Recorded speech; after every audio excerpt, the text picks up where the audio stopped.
1절을 읽습니다. 시작. 하나님과 주 예수 그리스도의 영광으로 흩어져 있는 열두 지파에게 응하노라. 아멘. 제가 아는 게 아니라 이제 제가 제일 좋아하는 교수님 중에 한 분이 설교 시간에 영화 얘기를 한 번씩 하세요. 근데 가만히 보면요, 그 영화가 몇 개 안 돼요. 그 중에 하나가 배너입니다. 배너. 근데 교수님이 한 번씩 이런 얘기를 하시더라고요. 옛날에 배너 이야기하면 웬만한 사람들 다 알아듣는데 요즘은 배너 그러면은 젊은 사람들 잘 모른다는 거예요. 배너 하나요? 모르잖아요. 그래서 목사님 부탁을 하더라고요. 다른 건 몰라도 배너는 좀 한번 좀 보라고. 나중에 만든 거 말고 오리지널 아카데미 11개 받은 거, 그 아카데미상 11개 받은 거, 그걸 좀 꼭 좀 보면 좋겠다. 그런 이야기를 하시는데, 저도 좀 부탁을 드리면, 저도 간혹 영화 얘기하는데, 이런 국제시장은 좀 한 번씩 좀 봐주시면 좋겠어요. 그냥 국제시장이요, 참 설교할 때 인용할 것들이 많아요.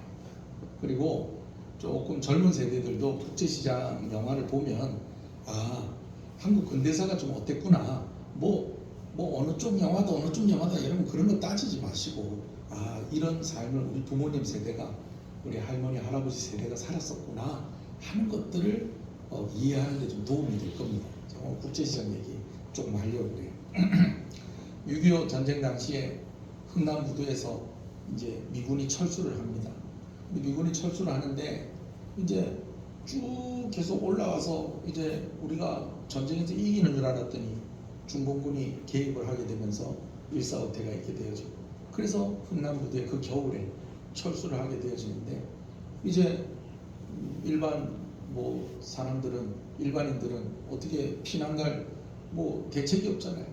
그러니까 어떻게 해서든지 내려가는 방법, 배 타고 내려가는 게 제일 안 좋겠나, 제가 그거 하지 않겠나. 그래서 온 데가 흥남부두입니다. 근데 상황이 어떻습니까? 타고 갈 배가 없는 겁니다. 그러는 가운데에 이제 미군 수송을 감당하고 있었던 그 제독이 결단을 합니다. 무기 다 버리고 누구 태워가자. 저 피난민들 태워가자. 그래서 닫혔던 배의 문이 열리고 거기에 실어놨던 여러 무기들, 트럭들, 탱크들 막 이런 것들 다 내리고 이제 누가 타는 겁니까? 이제 일반 백성들이 타는 겁니다. 타고 있는 그런 과정 속에서 이제 먼저 어떤 장면이 나오냐면, 이제 한 가족이 같이 이제 피난을 가는데, 주인공 가족이죠. 주인공 이름이 덕수입니다. 덕수가 이제 동생을 바로 밑에 있는 막순이라는 동생을 딱 붙잡고 이런 얘기를 합니다. 막순아, 명심해서 잘 들어라. 여기가 운동장 아니다. 놀러 가는 거 아니다. 그러니까 오라바의 손 꼭 붙잡아야 된다.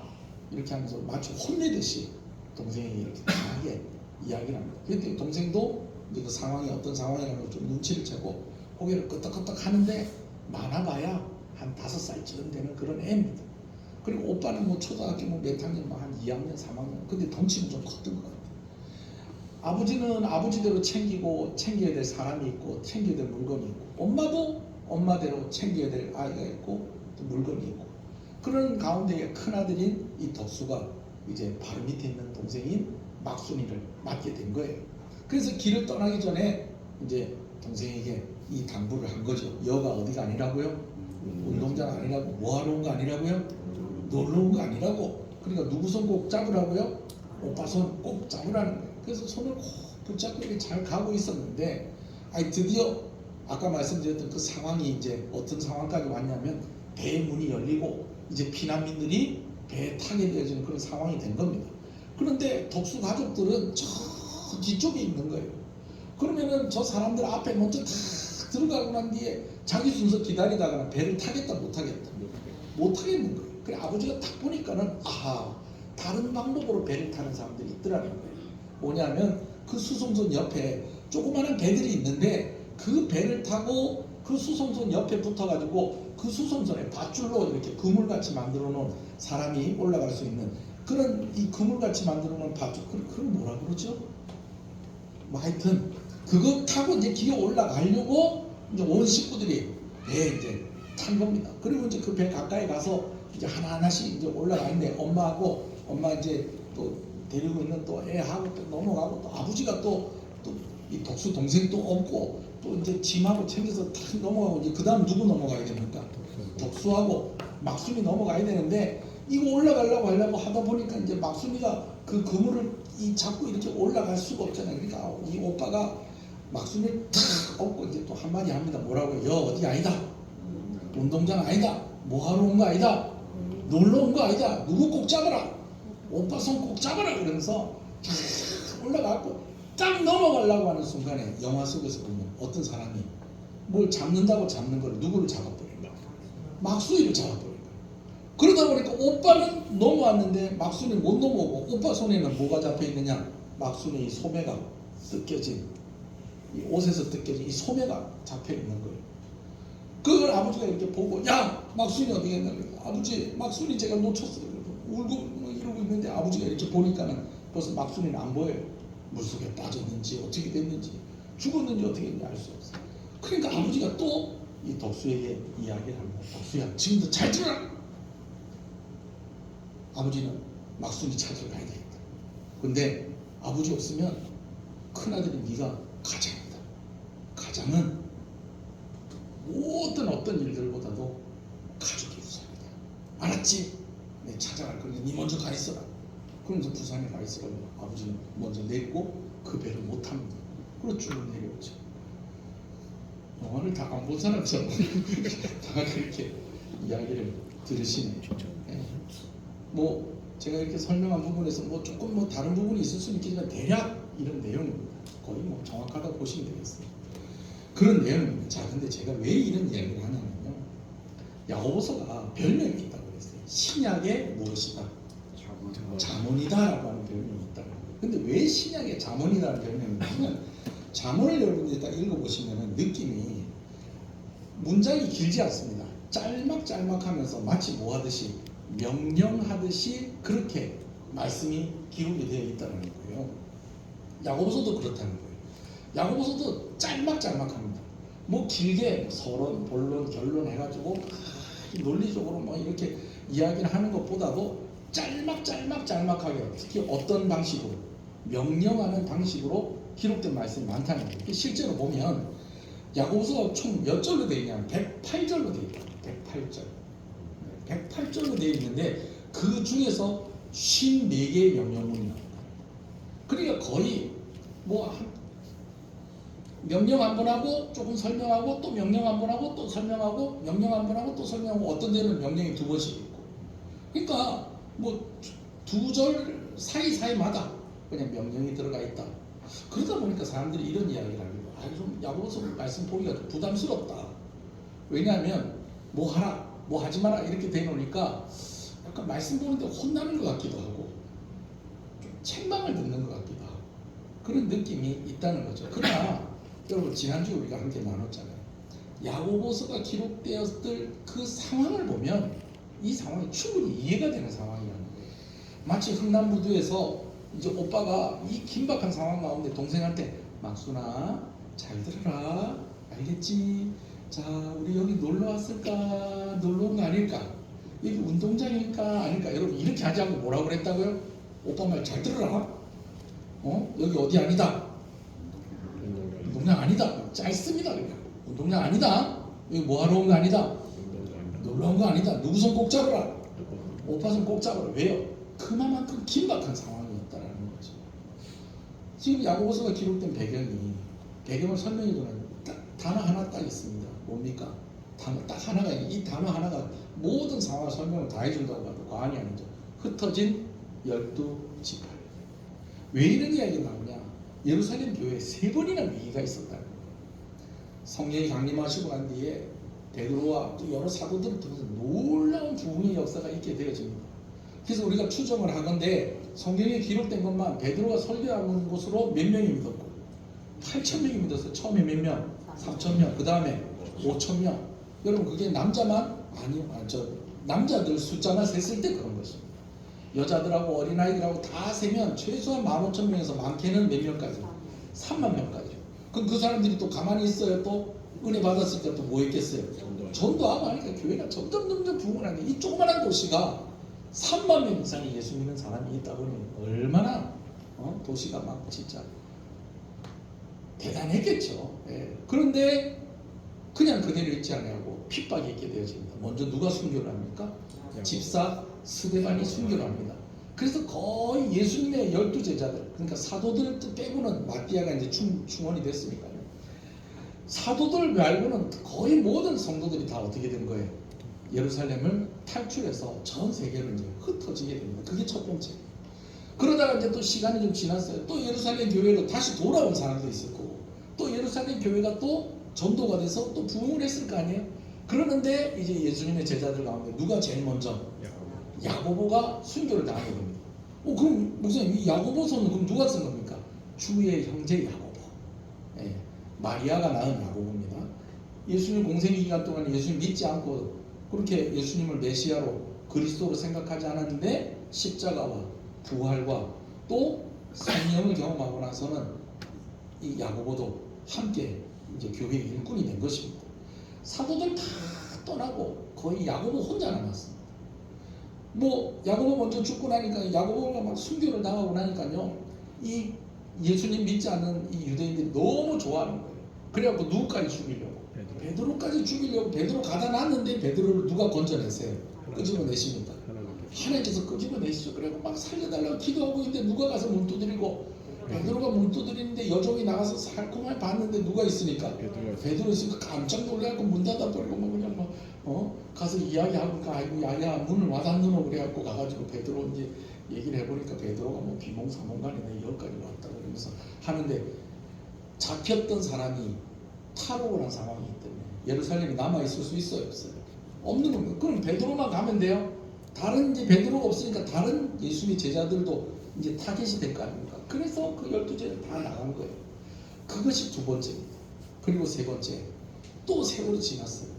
예루살렘 교회가 힘들고 어려운 상황 가운데 이 팔레스타인 지방 가나안 땅에, 유대 땅에 기근이 온 것입니다. 거기다가 정치적인 불안정한 상황들, 막 그것을 틈타서 또 그냥 막 민족주의 운동들 여러 파벌로 막 사람들이 나눠지는 가운데에 누구는 보호받지 못한다. 예루살렘 교회는 보호받지 못하고 오히려 공공의 적이 되어버린 거예요. 그런 상황들 속에서 쓰여진 말씀이 뭐라는 거예요? 야고보서 말씀이라는 겁니다. 그러니까 보들보들하게 얘기하지 않고 짧게 어떻게 강하게 명령하듯이 그렇게 주어진 말씀이 야고보서 말씀이다라는 것이죠. 자, 오늘 그러면 목사님 그럼 뭐 그냥 막 쏟아지는 말씀입니까? 여러분 그것도 아니에요. 야고보서 1장만 봐도요, 이 명령들이 매우 체계적인 구조를 가지고 그렇게 우리에게 주어지는 것을 보게 되어집니다. 특히 1장의 경우에는 모든 명령 앞에 이것 딱 붙이면 다 말이 됩니다. 여러 가지 시험을 당하거든. 한번 따라합시다. 여러 가지 시험을 당하거든. 여러 가지 시험을 당하고 모든 명령문 앞에다가 여러 가지 시험을 당하거든이라는 말을 다 붙여버리면 돼요. 이 말은 무슨 말이냐면 1장이 짧게 이야기하고 있지만 통으로 하나를 이야기하는 게 있다는 거예요. 이게 뭐냐면 여러 가지 시험을 당했을 때 우리가 어떻게 해야 되느냐라는 것에 대해서 이야기한다는 거예요. 세 부분으로 나눌 수 있는데요. 명령문이 많다 그러니까 한번 하나하나 좀 짚어보면서 말씀을 좀 이어가도록 하겠습니다. 자, 2절부터 12절까지가 첫 번째 묶음인데요. 여기는 보면 고난을 만났을 때 먼저 뭐 해야 될 것인가에 대해서 말씀을 하고 있는 것을 봐요. 자, 2절을 같이 한번 읽어볼까요? 시작. 내 형제들아 너희가 여러 가지 시험을 당하거든 온전히 기쁘게 여기라. 자, 여기 명령이 있습니다. 뭐 하라고요? 온전히 기쁘게 여기라. 자, 3절 건너가고요. 4절에 또 명령이 있습니다. 시작. 인내를 온전히 이루라.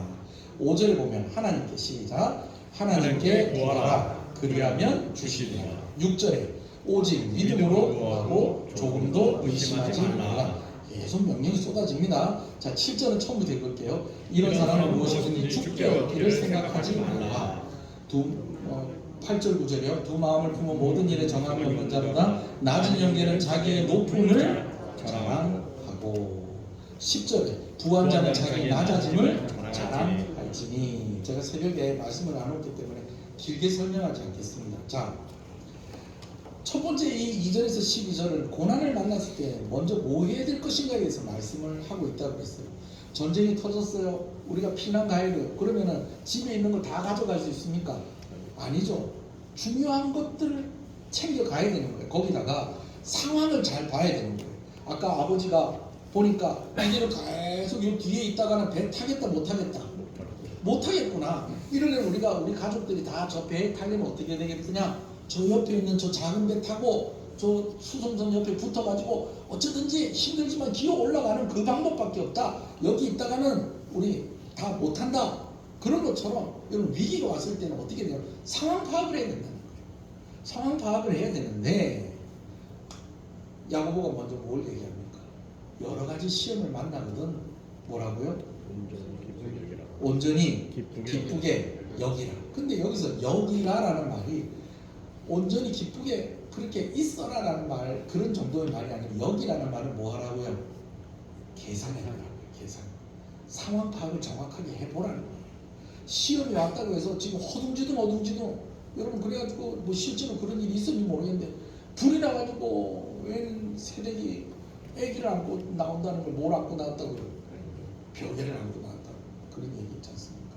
정신 차려야 되는 거예요. 왜? 힘들수록 어려울 때일수록 정신 똑바로 차려야 된다. 우리 옆 사람한테 얘기했어. 정신 똑바로 차려야 돼. 정신 똑바로 차려야 돼. 그래서 먼저는 이야기할 것이 우리가 많이 하는 얘기죠. 침착해라. 침착해라. 지금 상황이 힘들지만 이게 결코 우리에게 해로운 것만은 아니다. 이 상황이 해로운 것만은 아니다. 침착하게 생각을 해보고 가만히 잘 생각해 보면 이 시험이 여러 가지 시험이 났을 때 우리에게 분명히 유익함도 있다 없다. 유익함도 있다. 하나님께서 이런 과정들 속에서도 이런 상황들 속에서도 열매를 맺어가시는 하나님이시다. 그러면서 무슨 얘기를 합니까? 지혜가 있어야 된다. 지혜가 있어야 된다. 어떤 지혜가 있어야 되냐? 내 머리가 팔랑팔랑 이렇게 돌아가는 것이 아니고요. 어떤 지혜가 있어야 되냐? 하나님을 의지하는 지혜가 있어야 된다. 그래서 내 뜻대로 되는 게 아니라 누구 뜻대로? 하나님 뜻대로. 하나님은 어떻게 우리를 인도하시는지. 그래서 그 길 따라 가면 어떻게 된다는 거예요. 이 위기와 이 어려운 시험들을 넘어갈 수 있다는 것입니다. 아멘이십니까?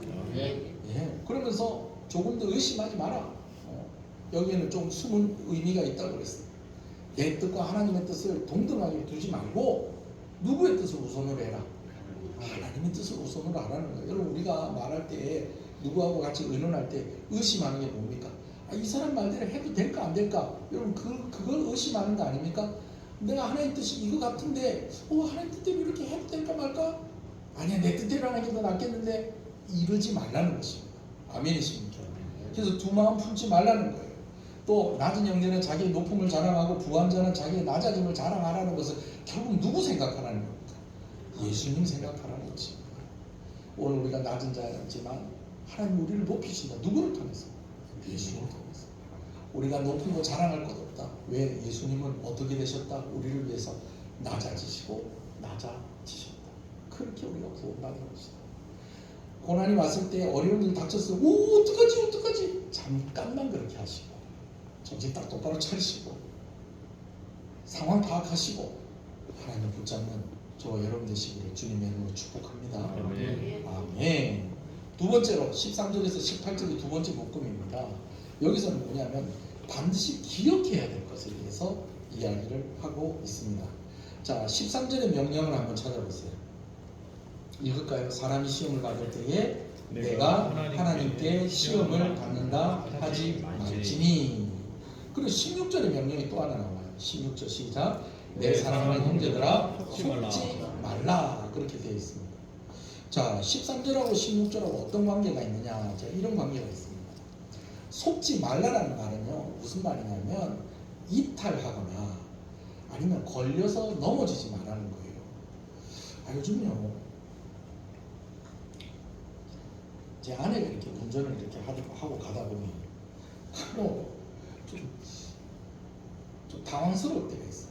어떤 당황스러울 때가 있냐면 이렇게 오른쪽으로 가야 될까 왼쪽으로 가야 될까 우리가 그런 상황이 있잖아요. 그렇죠?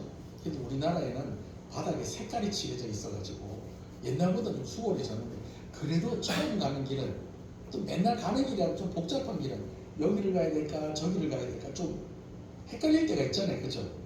그럼 옆 사람한테 물어볼 것 같으면 그 길에 들어가기 전에 물어봐야 돼요? 가고 나서 더 물어봐야 돼요? 그러겠죠.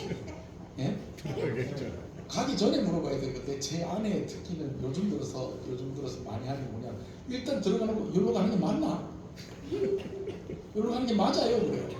그러면은 저는 제 아내를 믿고 그냥 이렇게 보고 있다가 또 제가 또 이렇게 내비게이션 보면서 또 옆에서 자꾸 참견한테 헷갈리고 그러잖아요. 그래서 이렇게 가는데 뒤를 들어섰어요. 그래놓고서 이 맞아? 제가 그러죠. 여보 안 맞아? 내가 지금 어떻게 뭘 해줄 수가 없어. 제가 그렇게 이야기를 합니다. 여러분 속지 마라. 이탈하지 마라. 걸려서 넘어지지 말라는 것은 이런 뜻이 있어요. 하나님 뜻대로 가는 거예요. 하나님 인도하신 대로 가는 거예요. 그러면서 헷갈릴 수도 있어요. 때로는 길을 잘못 둘 수도 있어요. 그러면 다시 돌아서 바른 길로 가야 되는 겁니다. 아멘이십니까? 네. 우리가 힘들다 보면 제일 먼저 뭐가 나옵니까? 아야 소리가 나오죠. 그죠? 근데 아야 그러다 또 이제 뭐합니까? 이제 뭐합니까? 네? 원망하기 시작합니다. 왜 이렇노? 왜? 상황이 왜 이렇노? 왜 나한테 이런 일이 일어나노? 그러다가 이게 연결이 되다 보면 어디까지 연결이 되냐면 하나님은 뭐 하시노? 그러다 이게 또 한 칸 더 가면 이제 어디로 갑니까? 하나님께서 왜 이러십니까? 까지 가는 거예요.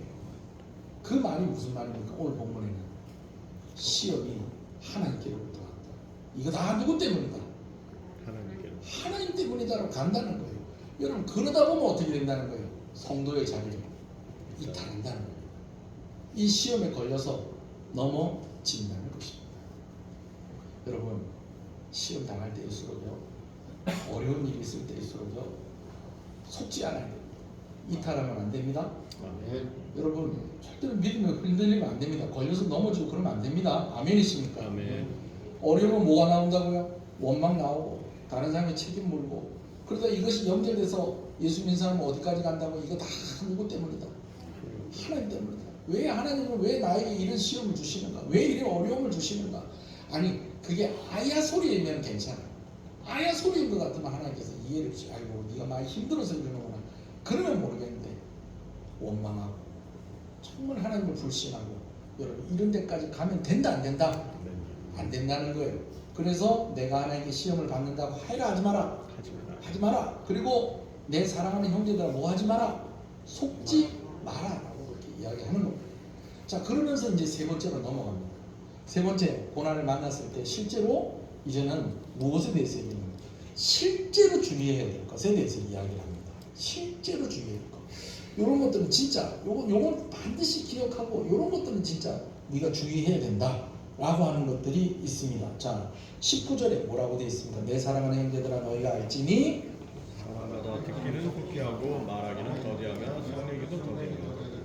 그래, 사람마다 듣기는 속히하고 말하기는 뭐하라? 더디하고 썩내는 것도 더디하라. 더디해라. 빨리 해야 될 것은 뭐? 듣기. 듣는 것. 천천히 해야 될 것은요, 말하기는 말하는 것, 썩내기. 썩내는 것. 그렇습니다. 네. 천천히 하다 보면 썩도 안 되게 됩니다. 20절 한번 읽어볼까요? 사람이 썩내는 것이 하나님의 일을 이루지 못하노라. 여러분 무조건 화내지 말라는 건 아니에요. 화내면 죄다. 여러분 그건 아니에요. 우리가 감정이 있는 거예요. 화낼 수도 있죠. 욱하고 올라올 때도 있죠. 그러나 그 전에 한 번 더 생각하고 한 번 더 들어보고, 여러분 그렇게 해야 되는 거예요. 저는 요즘 너무 안타까운 모습들이 많습니다. 아니 뭐만 하면 뭐 어디 아이가, 뭐만 하면 뭐 어디 아이가. 참 진짜.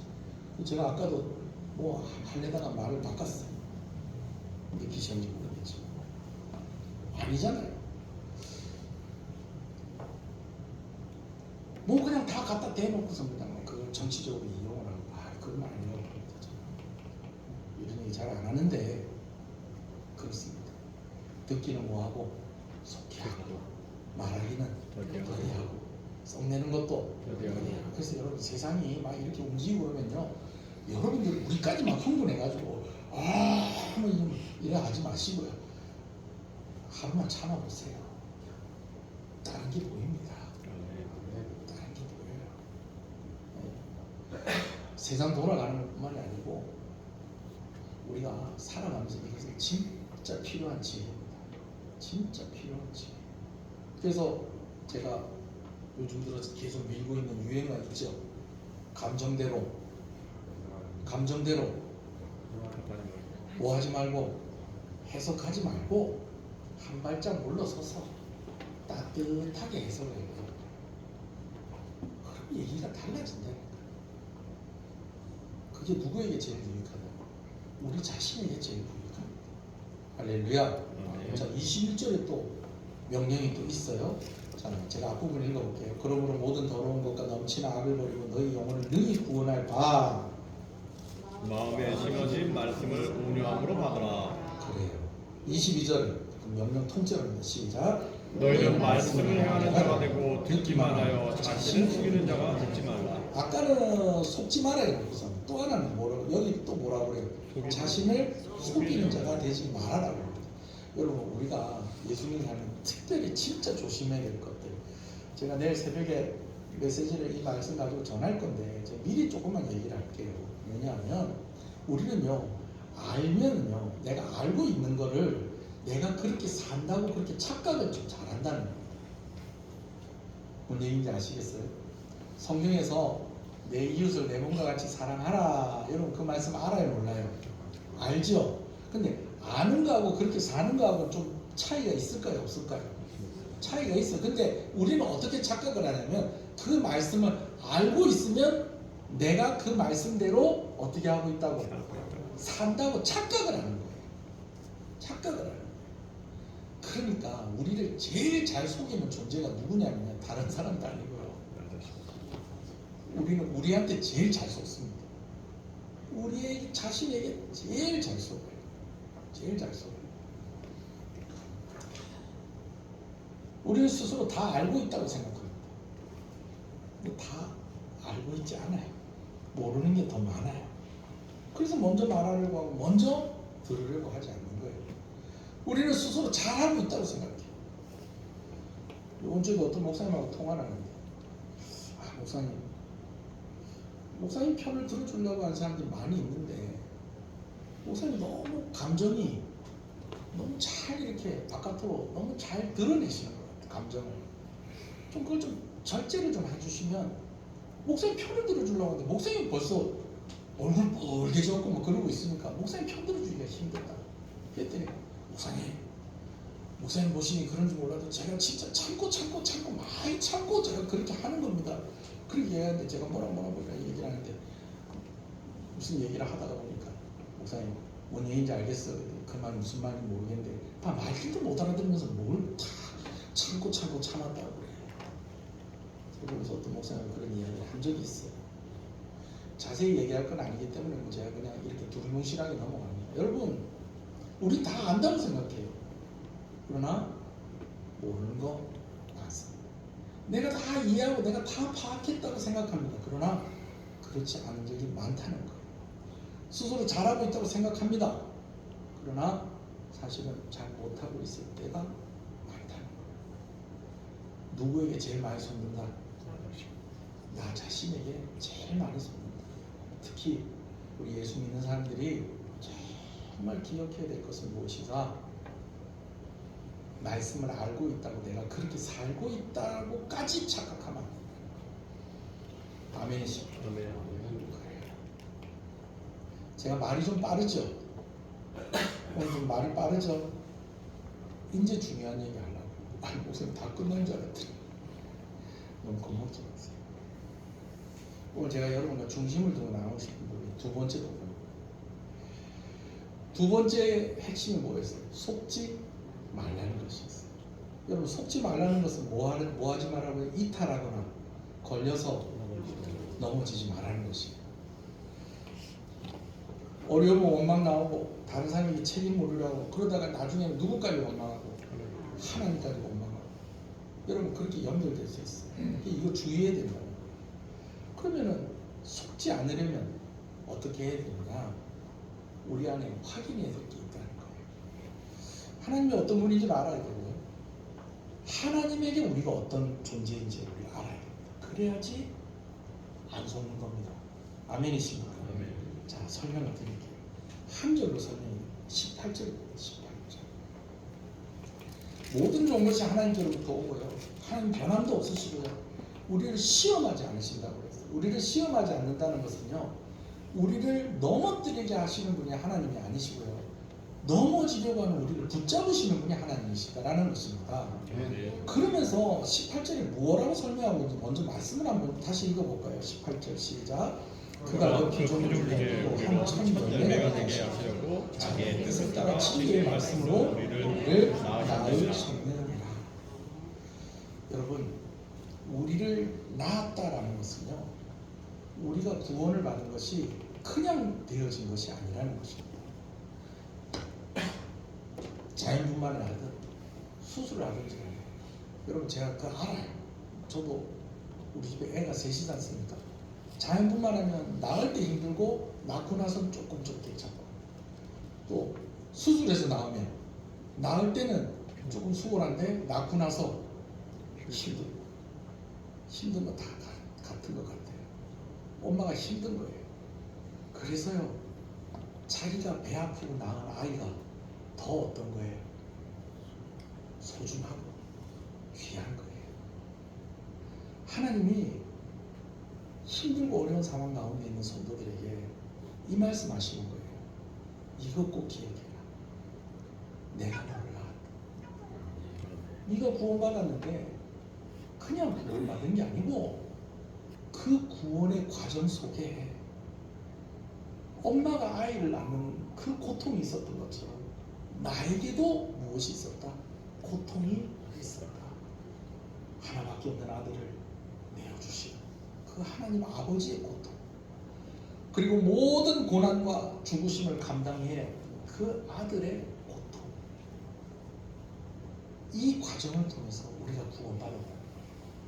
그래서 내 배 아파 낳은 아이만큼은 나에게 너무 소중한 존재다라는 것입니다. 아멘이십니까? 그러니 자식들은 부모가 아프다고 해도 침착할 수가 있어요. 근데 부모는 자식이 아프다고 그러면 침착할 수가 없어요. 구원받은 우리도 하나님께 이렇게 소중한 존재다라는 것을 여러분 꼭 기억하시기 바랍니다. 그러니까 아버지를 따라가야지 아저씨 따라가면 됩니까? 안 됩니까? 옛날에 제가 그랬대요. 저희 어머니가, 나는 한두 번 그랬던 것 같은데, 군복만 입고 있으면 아버지인 줄 알고 내가 따라갔다. 옛날에 아버지가 강원도에서 군생활 하시고 막 오랫동안 그러셨잖아요. 군복만 입고 딱 그러면 아버지인 줄 알고 따라갔다는 거예요. 그래갖고 저는 평생 돌려먹고 있어요. 여러분, 속으면 안 됩니다. 속으면 안 돼요. 네. 그러면 첫 열매가 되게 하신다는 건 뭘까요? 첫째가 아닌 분들에게는 좀 죄송한 말씀인데요, 첫째가 가지는 특별한 의미와 감격과 그 첫째가 받는 사랑이 있습니다. 아유, 목사님, 첫째도 뭐 늘 좋은 건 아닙니다. 책임져야 될 것도 많고요. 그리고 나중에 동생들 태어나면요, 사랑 다 뺏깁니다. 내 거 다 뺏깁니다. 근데 첫째도 그렇게 좋은 거 아니에요. 여러분, 아무리 그래도요, 첫째가 사랑을 독점을 했었던 시간이 있었고요, 첫째이기 때문에 더 크게 사랑받고 더 소중히 여김을 받고, 여러분, 그게 있다는 걸요, 여러분, 우리 인정해야 돼요. 그런데 하나님이 오늘 우리를 무엇 되게 하시겠다? 첫 열매가 되게 하시겠다. 뭐 첫째, 둘째, 셋째 차별하겠다는 게 아니고, 낳으신 것뿐만 아니라 우리는 하나님께 몇 번째 존재라는 거예요. 첫 번째 존재라는 것입니다. 이거 기억해야 된다는 것입니다. 상황 파악도 해야 되고요, 또 그 상황 속에서 이렇게 어떻게 대처해야 될 것들도 있는데, 그런데 여러 가지 것들 중에서 그 가운데 제일 중요한 것을 꼽자고 하면, 오늘 우리의 아버지 되신 하나님이 어떤 분이시오? 그 하나님에게 내가 어떤 존재인가 하는 것을 그것을 또한 기억을 해야 한다는 것입니다. 할렐루야. 그래서 더 속으면 안 되는 거예요. 그래서 더 속으면 안 돼요. 제가 옛날에 아버지인 줄 알고 아저씨 따라갔으면 어떻게 됐겠어요? 여러분 만났겠어요? 여러분 만나지도 못하고 제 인생 어떻게 됐을지 알 수 없죠. 여러분 절대로 이탈하시면 안 돼요. 절대로 넘어지시면 안 됩니다. 좀 잘못됐다 싶으면 빨리 되돌아와야 됩니다. 할렐루야. 이제 말씀 마무리하겠습니다. 국제시장 영화 얘기 다시 하고요. 세월이 이제 흘렀어요. 세월이 흘렀어요. 많이 흘렀어요. 아버지는 막순이 찾으러 갔고 막순이는 어떻게 될지 알 수가 없어요. 근데 아버지가 얘기를 하는 거예요. 부산에 가면 국제시장이 있는데 거기 내 동생이 가게 하고 있다. 누구 고모네 집이니까 그 고모네 집에 가서 기다리고 있어요. 그럼 내가 누구 찾아서 막순이 찾아서 우리 식구들한테 갈게 그랬는데 아이고 전쟁이 어떻게 끝나버립니까? 또 휴전하는 것으로 끝이 나버립니다. 아버지 못 만났어요. 그래서 아이고 아버지가 살아계시면 어쩌나 그러고 있는데 아버지가 없는 동안에 누가 가장이니까 덕수가 가장이라고 아버지가 탁 명령을 하고 갔잖아요. 그러니까 자기의 어떤 좋은 기회가 있어도 동생들한테 다 양보를 하는 거예요. 다 양보를 하고 그렇게 살고 있는데 어느 날 KBS에서 뭐 하는 겁니까? 이산가족 찾기 방송을 하는 거예요. 처음에 이제 누군가 동생인가 해서 한번 했는데 봤더니 동생이 아닌 거예요. 낙심이 돼가지고 거의 막 포기하려고 하는 그런 상황에서 미국에 지금 설명하는 사람하고 좀 비슷한 사람이 있다 그래가지고 요즘 같으면 진짜 세상이 이런 세상인 줄 우리가 어떻게 알았겠어요. 화상통화 막 하고 그러잖아요. 그죠? 예. 근데 미국의 방송 로스앤젤레스 방송국하고 연결이 됐다고 그래갖고 뚝 앉았는데 우리가 보니까 막순이 맞아 안 맞아? 우리가 볼 때 막순이 맞아 그냥 따끔한 딱 그리 생겼어요. 그런데 이름이 뭐예요? 그랬더니 I don't know. 그래서 영어로만 막 얘기를 하는 거예요. 아이고 한국말을 못하네. 통역이 설명을 해주는데 그 배에서 떨어지고 난 뒤에 미군이 자기를 어떻게 건져가지고 그래가지고 어디까지 부산까지 데리고 왔다가 잠깐 이제 좀 이렇게 시설에 있다가 어디로 입양이 됐다가 미국으로 입양이 됐다. 이게 맞는 것 같기도 안 맞는 것 같기도 한데 고향이 어디예요? 그랬더니 I don't know. 난 고향 몰라. 그럼 이거 어떻게 확인해야 돼? 내 동생은 요 귀 뒤에 사마귀가 있는데 귀 뒤에 사마귀가 있는 거 깜짝 놀라면서 귀 뒤에 이렇게 보이는 귀 뒤에 진짜 사마귀가 있는 거예요. 귀 뒤에 사마귀를 보이고 막순이가 맞다 그러면서 막 오빠가 막 어쩔 줄을 모르는데 이 미국에 있는 막순이가 얘기를 하는 거예요. 내가 아무것도 기억을 못하는데 오빠가 나를 혼냈던 기억이 난다. 그래서 뭐라고 하느냐면 서툰 한국말로 이 운동장 아니다. 놀러 온 거 아니다. 오라바의 손 꼭 잡아라.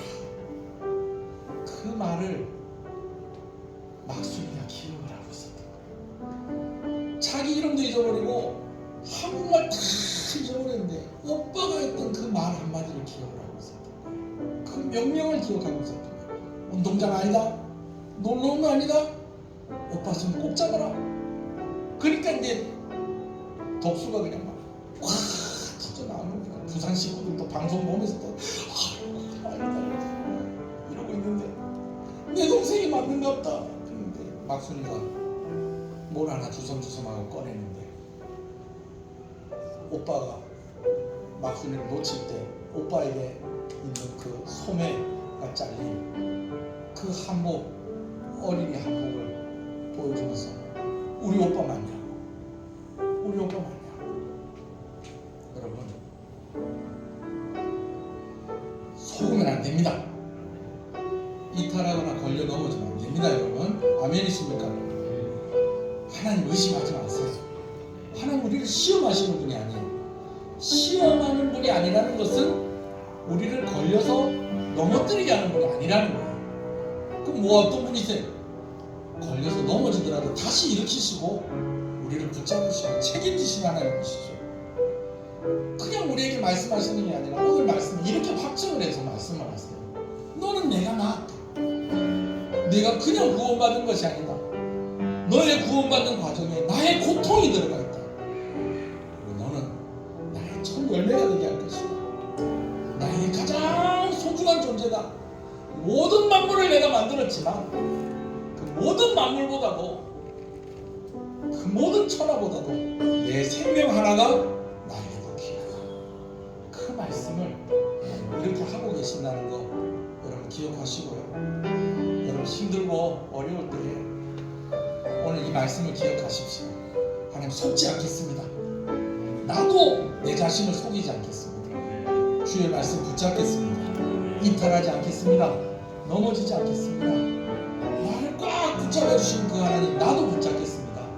여러분 이 다짐이 있는 그래서 더 승리하시는 여러분 되시기를 주님의 이름으로 축복합니다. 우리 한번 말씀 드는 거 기억하면서 우리 한번 기도하십시오. 여러분 가운데 있는 개인적인 기도의 제목들 또 중보하며 기도해야 되는 그런 제목들 기도하시면서 찬송 부르실 분은 저하고 같이 찬송 부르십시오. 주님의 이름 한번 부를까요? 주여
지금은 우리 주 예수 그리스도의 은혜와 하나님 아버지의 사랑하신 것, 성령님의 강화감동, 위로교통 충만하시는 역사가 이제로부터 영원토록 함께 있을지어다. 아멘.